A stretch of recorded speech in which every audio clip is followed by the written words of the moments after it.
రాజు రా భోంచేద్దు గాని. కూర్చో. రంగన్న, కుక్కను తీసుకొచ్చి టేబుల్ దగ్గర కూర్చోబెడతావేంటి?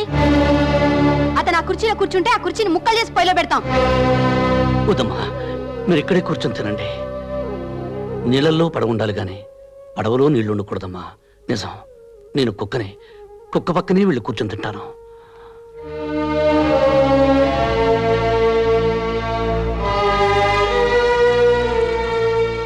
కమలా, నేను బయలుదేరుతున్నాను. పిల్లల్ని జాగ్రత్తగా చూసుకో. అలాగేనండి. మీరు ఇంట్లోనే ఉండనమ్మా. ఎలా అంకుల్? ఎల్లుండి ప్రాక్టికల్ ఎగ్జామ్స్ ఉన్నాయి కదా.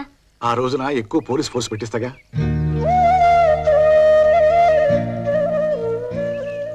రాజునేమి అనకండమ్మా. వీళ్ళకి కొంచెం అర్థమయ్యేలా చెప్పు. పంతాలే పోతే ప్రాణాలే పోతాయి. అమ్మగారు, నేనేం పడిపోనులేండి. అన్నయ్య చావు కళ్ళారా చూశాక నాకు చావు భయమే పోయింది. రాజు, నువ్వు ఉన్నావన్న ధైర్యంతో పెడుతున్నాను. వెళ్ళిరండి సార్. జైలు నుంచి వీళ్ళని చంపాలని వచ్చాను, కానీ ఇప్పుడు బ్రతకాలని, వాళ్ళను బ్రతికించాలని ఉంది. పిల్లల ఆవేశం లేదు అన్నారని కోపం తెచ్చుకోవద్దు. వాళ్ళు కరెక్ట్ గానే అన్నారు సార్. ఇన్ని వేల మృగాల్లో విశ్వాసం ఉన్నది కుక్కకే. నా బిడ్డల్ని నేను కుక్కలా కాపలా కాస్తాను. మీరు వెళ్ళండి.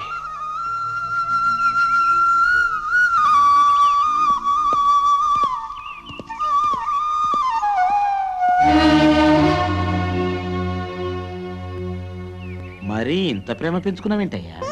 ప్రాణం పోసుకున్న 10 నెలల వరకు అమ్మకుడిపై ప్రపంచం అనుకున్న మనిషి పుట్టాక ఈ ప్రపంచం మొత్తం చాలదంటాడు. కానీ ఇప్పుడు నాకు వాళ్ళు ముగ్గురే ప్రపంచం. కుక్కలు లేని చోట, ఫోన్లు లేని చోట బతకగలం గాని నీలాంటి మంచులు లేని చోట మాత్రం బతకలేము రాజు.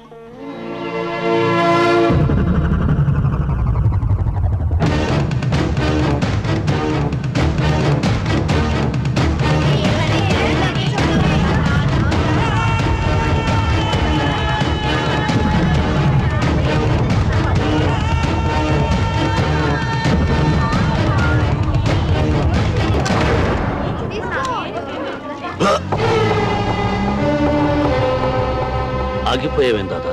కల్చు. నువ్వు నా బిడ్డవి గనక ఆగిపోయాను. అందులో నా బిడ్డుంది గనుక నేను రక్షించుకున్నాను. చచ్చిన కృష్ణప్రసాద్ మేధావిరా. వాడి కూతుళ్ళని కాపాడుకోవడం కోసం నిన్నిలా నమ్మించాడు.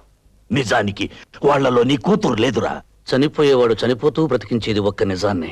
నీ పిచ్చి నమ్మకాన్ని నమ్మకపోయినా నీ మాటను నిన్ను నమ్ముతాను.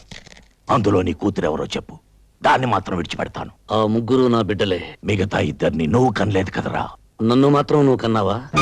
కనకపోయినా కన్న తండ్రి కంటే ఎక్కువగా ప్రేమించాను, పెంచానురా. ఆ ప్రేమని నేను పంచుతున్నాను. వాళ్ళ కోసమే జీవిస్తున్నాను. దాదా, వాళ్ళకు అపకారం తలపెడితే ఈసారి నువ్వు తండ్రివని కూడా మర్చిపోతాను.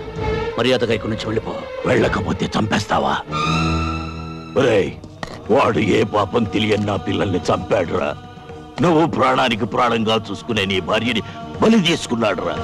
నిన్ను పెంచి పెద్ద చేసి రుణం తీర్చుకున్న నీ తల్లిని మెత్తుటి మడుగుల్లో దొల్లించిన కసాయివాడు రావాడు. ఇదంతా ఎలా మర్చిపోయావురా? జైల్లో మెతుకు తిని మనం బ్రతికింది వాడి కుటుంబాన్ని అంతం చేయడానికేరా. మనిషి పశువు కంటే గొప్పవాడేది ఒక ధర్మాన్ని ఆచరించడం వల్లనే. అది ఆచరించినప్పుడు మనిషికి పశువుకి తేడా లేదు. పశువుని పశువులా బ్రతకమని నిత్యం చెప్పక్కర్లేదు, కానీ మనిషిని మనిషిలా బ్రతకమని అనుక్షణం చెప్పవలసి వస్తుంది. ఇంత మంచివాడి అయిపోయావేరా. ఈ ప్రపంచంలో మరణం లేనిది మంచితనానికని తెలుసుకున్నాను కనుక దాదా, పగ ప్రతీకారం మర్చిపోయి నువ్వు మనిషిలా బ్రతకడం నేర్చుకో. నేను బ్రతికేదే ప్రతీకారం కోసం. నా పగ చల్లారే వరకు నాకు ఆకలి లేదు, నిద్ర లేదు.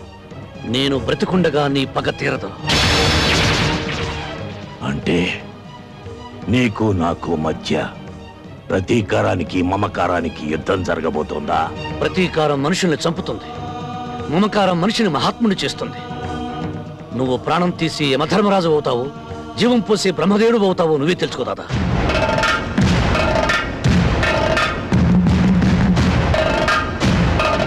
తెచ్చిన పాలేవి పొయ్యి మీద పెట్టాను. ఏమ్మా, ఆ పాలు తాగద్దు, అందులో విషం కలిపారు. ఓహో, ఇలా నాటకవాడి సింపతి కొట్టేయాలని చూస్తున్నావా? కాదమ్మా, నిజంగానే విషం కలిపారు. ఆ పాలు కుక్క తాగచ్చాను. కుక్క తాగడం ఏంటి? నేను తాగుతాను.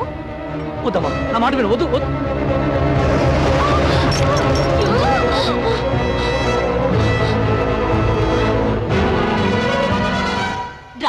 ఉన్నాడా ఆంటీ? విషయం అయితే ఈ పాటి చావాలి కదా. ఆంటీ, నా మాట వినా రాస్కల్ని బయటికి పంపించేయండి.